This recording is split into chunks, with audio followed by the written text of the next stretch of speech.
আসসালামু আলাইকুম প্রিয় অডিয়েন্স। আপনি কি জানতে চাচ্ছেন যে আপনার প্রিয়জন কার সাথে কথা বলছে হোয়াটসঅ্যাপে, কার সাথে চ্যাট করছে হোয়াটসঅ্যাপে, কার সাথে চুটিয়ে প্রেম করছে হোয়াটসঅ্যাপে? সেটা কিভাবে আপনি দেখবেন? সেটা নিয়ে চিন্তিত আছেন আপনি নিশ্চয়ই। তো সেই বিষয় নিয়ে আর চিন্তিত নয়, আজকে আমি সমাধান করে দিচ্ছি কিভাবে আপনার প্রিয়জনের হোয়াটসঅ্যাপ চেক করবেন। 1 মিনিটের ভিতরে কিন্তু আপনি আপনার প্রিয়জনের হোয়াটসঅ্যাপ আপনার মোবাইলে লগ ইন করে নিতে পারেন। আপনার হোয়াটসঅ্যাপ ডিলেটও দিতে হবে না, কিচ্ছু করতে হবে না, জাস্ট একটি কাজ করবেন, তাহলে আপনার প্রিয়জনের হোয়াটসঅ্যাপ আপনাদের মোবাইলে লগ ইন হয়ে যাবে। সো সেই কাজটি কিভাবে করবেন আমি হোয়াটসঅ্যাপে দেখিয়ে দিচ্ছি। চলো আমাদের সাথে স্ক্রিনে।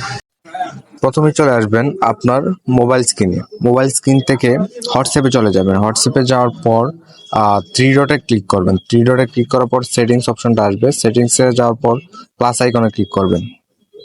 প্লাস আইকনে ক্লিক করার পর এগ্রি অ্যান্ড কন্টিনিউ চাপ দিবেন, তারপর নাম্বারটা দিবেন। আমি একটা নাম্বার দিয়ে দিলাম।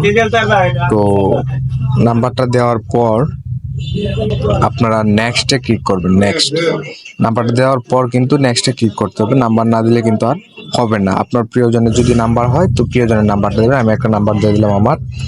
তো এই এসে ক্লিক করে দিবেন। এসে চাপ দেওয়ার পর একটু সময় নিবে। সময় নেওয়ার পর দেখেন ভেরিফিকেশন কোড চাচ্ছে, ঠিক আছে। ভেরিফিকেশন কোড কিন্তু ওই মোবাইলে চলে যাবে। তো ভেরিফিকেশন কোডটা এখানে বসায় দিলেই কিন্তু আপনার প্রিয়জনের হোয়াটসঅ্যাপ এখানে লগ ইন হয়ে যাবে।